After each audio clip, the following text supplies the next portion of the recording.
La deuxième phase de la guerre a commencé. Les Russes ont lancé une grande offensive sur le Donbass avec des combats et des bombardements sur toute la ligne de front. Les Nations Unies appellent à un cessez-le-feu en Ukraine pour mettre en place un convoi humanitaire et venir en aide aux populations civiles prises au piège des bombardements. Les États-Unis lèvent l'obligation du port du masque dans les transports publics alors que Shanghai reste confiné et enregistre 20 000 contaminations quotidiennes.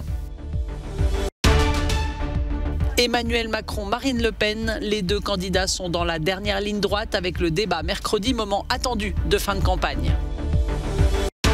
Les touristes sont de retour autour de l'Acropole et dans les îles grecques. Malgré la guerre en Ukraine, Athènes est optimiste et parie sur l'après-Covid pour la saison 2022.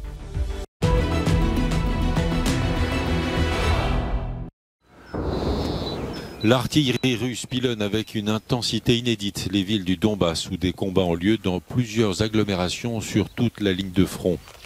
À Kiev, Volodymyr Zelensky prévient que l'Ukraine ne cédera à rien. Nous pouvons maintenant affirmer que les troupes russes ont commencé la bataille du Donbass, à laquelle ils se préparent depuis longtemps. Une très grande partie de l'ensemble de l'armée russe est désormais consacrée à cette offensive. Peu importe combien de soldats russes sont amenés jusqu'ici, nous combattrons, nous nous défendrons, nous n'abandonnerons rien de ce qui est ukrainien et nous n'avons besoin de rien d'autre. Pour le chef de cabinet de la présidence ukrainienne, la Russie a lancé la deuxième phase de la guerre. Les bombardements ont redoublé depuis lundi soir et les bilans humains sont encore impossibles. Kharkiv est ciblé quotidiennement par l'armée russe et enregistre chaque jour des victimes parmi les civils. Dans le sud, à Mariupol, les affrontements se concentrent autour de l'immense territoire de l'usine métallurgique où sont retranchés les derniers soldats ukrainiens.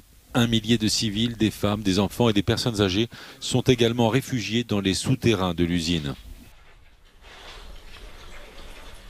À Mariupol, comme vous le voyez, les Ukrainiens résistent toujours. La ville n'est pas tombée aux mains des Russes. L'artillerie et l'aviation russe continuent de la pilonner.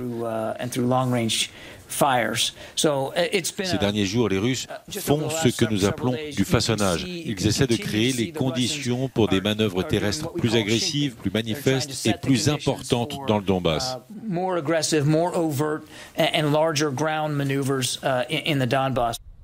L'Union européenne condamne la poursuite des bombardements aveugles alors que les États-Unis annoncent que la nouvelle tranche d'aide militaire arrive et doit être remise à l'armée ukrainienne. De son côté, Vladimir Poutine a décerné lundi un titre honorifique à la 64e brigade de fusiliers motorisés de Khabarovsk. C'est précisément cette brigade qui est soupçonnée d'avoir perpétré des crimes de guerre à Boutcha, à côté de Kiev. À Mariupol, 1 millier de femmes, d'enfants et de personnes âgées survivent dans les souterrains d'Azovstal, l'immense usine du port où sont retranchés les derniers soldats ukrainiens de la ville. Les Nations Unies appellent Moscou et Kiev à mettre en place un cessez-le-feu pour permettre à un convoi humanitaire d'atteindre les populations civiles ukrainiennes. Notre priorité à l'heure actuelle, et vous verrez d'ici 1 ou 2 jours comment nous prévoyons de le faire, est de faire passer un convoi à Donetsk et à partir de là d'approvisionner Luhansk et ses différentes zones. Ensuite, nous voulons y rester et avoir nos collègues sur place. Et ce n'est pas seulement l'ONU qui a du personnel sur place. Les ONG, le CICR et d'autres organisations en ont aussi pour réaliser le travail qu'elles veulent faire et qu'avec courage, elles n'ont jamais cessé de faire. Le Donbass est une énorme inquiétude humanitaire. Selon les Nations Unies, 136 centres de soins ukrainiens ont été la cible de frappes depuis le début de l'invasion de l'Ukraine par la Russie. Ces attaques ont fait au moins 73 morts, des dizaines de blessés et réduisent les possibilités de prise en charge médicale.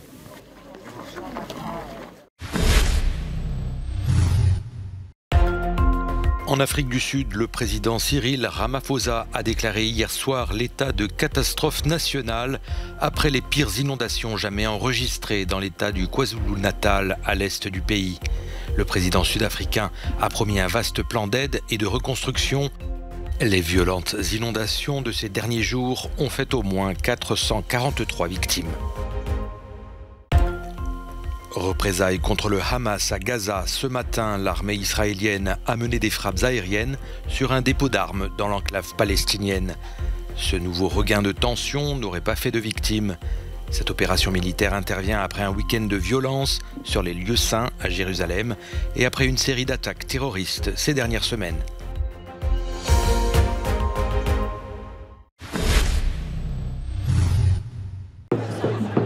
Dans 5 jours, c'est une France divisée, en colère et souvent indécise qui va choisir à qui confier les clés de l'Élysée pour 5 ans. D'ici là, le sortant Emmanuel Macron et sa rivale Marine Le Pen vont mettre toutes leurs forces dans la bataille avec un point d'orgue très attendu, le débat qui doit les opposer une fois encore, mercredi. Tirant les leçons de 2017 où elle était arrivée au débat mal préparée et fatiguée, Marine Le Pen se dit extrêmement sereine. Si c'est un moment qui précisément permet de débattre projet contre projet, d'évoquer son bilan aussi, alors oui, ce sera un moment fondamental de la campagne. Parmi les sujets qui préoccupent les Français, le pouvoir d'achat vient en première position, mais c'est le programme des candidats sur le climat que les électeurs estiment le plus décevant. Emmanuel Macron critiqué sur son action, Marine Le Pen sur le fond. Je n'ai jamais été climato-sceptique. J'ai un projet qui précisément tient compte de l'environnement, tient compte de l'écologie. Emmanuel Macron a tenu samedi à Marseille un premier meeting d'entre-deux tours, largement consacré justement à l'écologie et au changement climatique, envoyant des signaux aux électeurs de gauche qu'il espère rallier. Nous avons protégé la biodiversité davantage et nous avons diminué de 12% nos émissions de gaz à effet de serre en 5 ans. Pour l'après-débat, Emmanuel Macron devrait effectuer un ultime déplacement en région, puis un rassemblement public vendredi, dernier bain de foule pour convaincre. La fin du port du masque dans les transports publics aux États-Unis. La magistrate Catherine Kimball-Mizell a estimé que l'agence sanitaire fédérale américaine avait outrepassé ses prérogatives. Sa décision lève en conséquence l'obligation du port du masque dans les avions, les trains, les métros et les autocars. De l'autre côté de la planète, Shanghai annonce ce mardi 7 nouveaux morts du Covid. Les victimes n'étaient pas vaccinées, elles avaient entre 60 et 101 ans et souffraient de maladies préexistantes. Shanghai enregistre quotidiennement 20 000 contaminations et la ville est placée sous confinement depuis le début du mois. Et puis en Australie, le port de Sydney a célébré ce lundi le retour du Pacific Explorer, le premier navire de croisière à accoster l'île continent depuis 2 ans. Seul l'équipage du Pacific Explorer était à bord de ce navire de croisière qui devrait accueillir à nouveau des touristes le 31 mai prochain. La Grèce prévoit d'accueillir cette année 2 fois plus de touristes que l'année dernière. Ces prévisions sont révélées par le ministre grec du Tourisme qui se réjouit que le gouvernement ait parié sur l'après-Covid. Depuis février dernier, les tests de dépistage ne sont plus nécessaires pour les Européens vaccinés. À partir du 1er mai, le pass sanitaire ne sera plus qu'un mauvais souvenir. Et en juin, l'obligation du port du masque dans les bars, les magasins et les restaurants sera levée. Je me suis demandé si c'était un bon moment pour voyager, mais ces 2 dernières années ont été si difficiles. On en avait besoin, dit cette touriste allemande. Nous étions très soucieux pour les Ukrainiens, mais nous avions besoin de faire quelque chose de spécial pour nous. Le secteur reprend des couleurs, même si la reprise est assombrie par la guerre en Ukraine. 800 000 touristes russes et ukrainiens ont annulé leurs réservations.